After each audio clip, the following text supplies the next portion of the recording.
Dar es Salaam, lundi 7 mars 2022, le ministre de Transport, Voies de Communication et des Désenclavements, Cheribe Onkende Senga, est arrivé dans la capitale tanzanienne pour prendre part aux travaux de la tripartite RDC-Tanzanie-Burundi sur le projet de construction du chemin de fer électrifié en écartement standard entre ces trois pays. Cette rencontre, facilitée par la logistique de l'Agence de facilitation de transport des transits du corridor central, a vu les ministres de pays concernés réfléchir à la construction du chemin devant lier ces trois pays. Au nom de la RDC, Cheribe Onkende Senga, ministre de Transport, Voies des Communications et des Désenclavements, a indiqué que la construction de ces chemins de fer aura des impacts sociaux très positifs dans les chefs des populations de ces trois pays. Le chef de l'État congolais m'a ainsi chargé de réaffirmer la nécessité d'une voie ferrée reliant Uvinza en Tanzanie, Musongati, Gitega et Bujumbura au Burundi, ainsi que Uvira et Kindu en République démocratique du Congo, en prolongement de l'actuelle voie ferrée électrifiée à écartement standard en cours de construction de Dar es Salaam, Morogoro, Tabora, Uvinza et Kigoma. En effet, pour la République démocratique du Congo, la construction et le développement de cette voie ferrée offrent des avantages socio-économiques très substantiels, notamment la réponse directe aux besoins de désenclavement et le soutien au développement économique de la zone, avec comme corollaire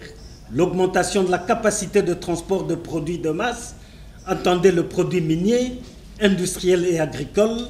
le prix de transport à meilleur marché, une plus grande sécurité et sûreté de transport de marchandises. Il va sans dire que la construction et le développement de cette voie ferrée entraînera une baisse importante de coûts de produits importés, une baisse de coûts d'exportation de produits miniers et agricoles, une stimulation des opérateurs économiques privés à promouvoir et diversifier les exportations, un gain en devises étrangères, une promotion des activités de production. Somme toute, pour la République démocratique du Congo, cette voie ferrée favorisera la facilitation du commerce et l'intégration économique sous-régionale. Cette initiative est un motif d'encouragement pour la République démocratique du Congo. En effet,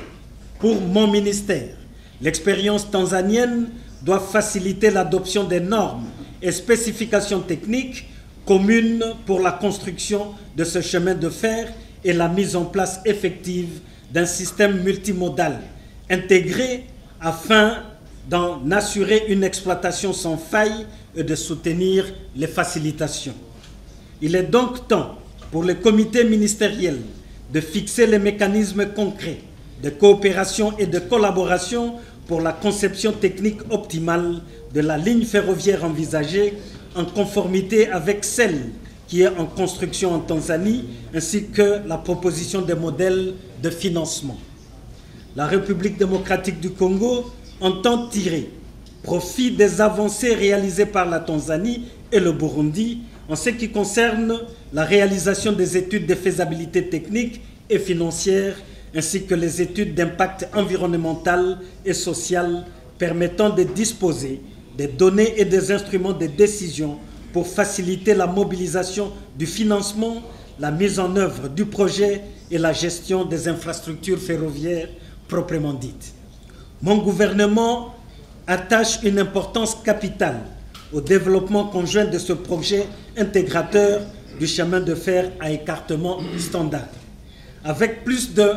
1 500 000 tonnes de cargo par an qui transitent par le port de Dar es Salaam, le coût de transport dans la partie orientale de mon pays demeure un défi fondamental qui s'impose. Selon les récentes études de la Banque mondiale,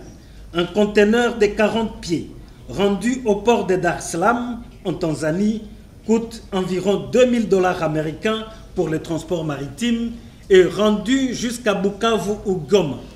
En République démocratique du Congo, le même conteneur coûte $9 000 américains avec un ratio de $300 par tonne et le même conteneur rendu à Kalemi toujours en République démocratique du Congo, coûte 10 000 $ américains.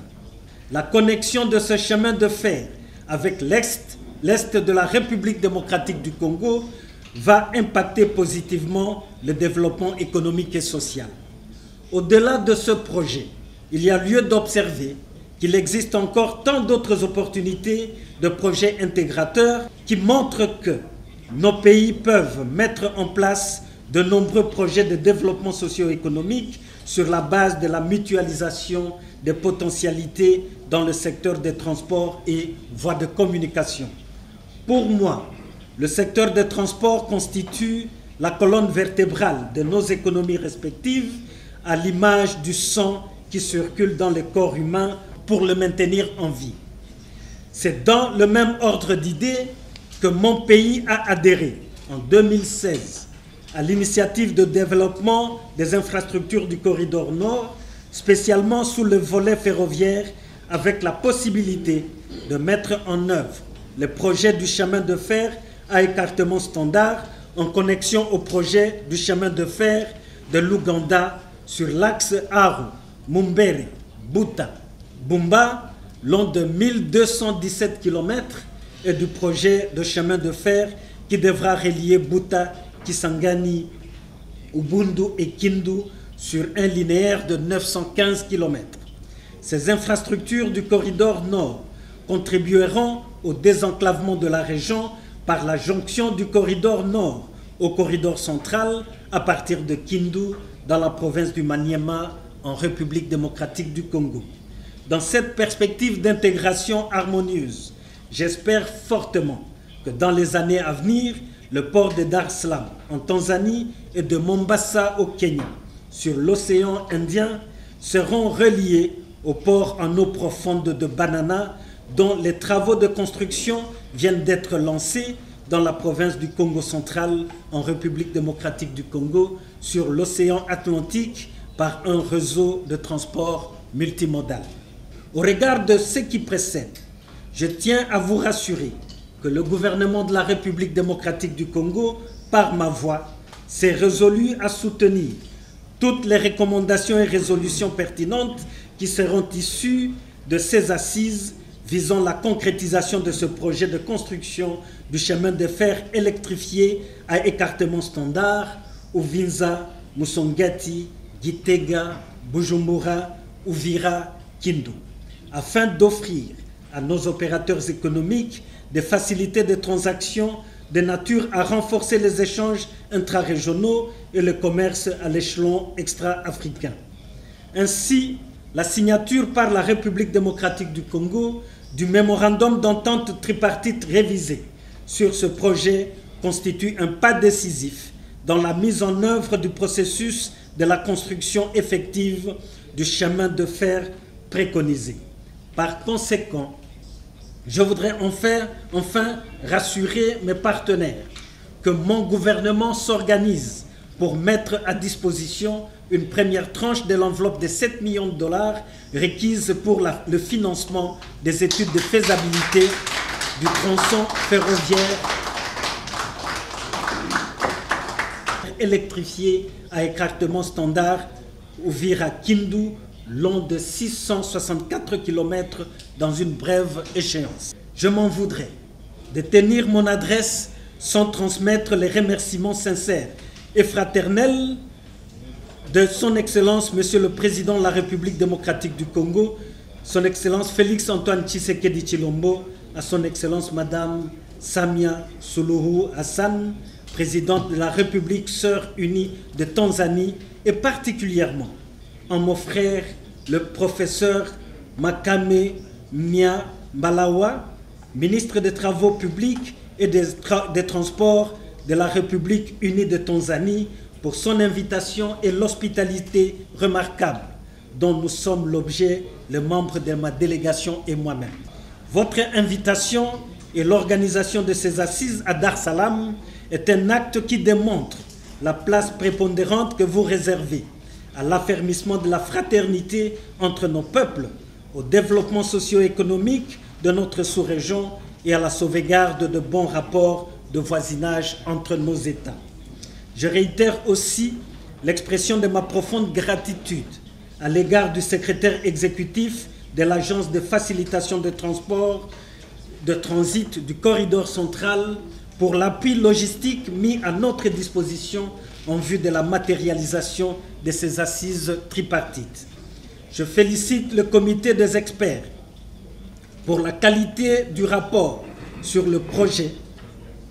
la pertinence de la révision du mémorandum d'entente tripartite et le projet de feuille de route tripartite qui nous permettront d'assumer à coup sûr le processus de la mise en œuvre de notre projet de construction du chemin de fer.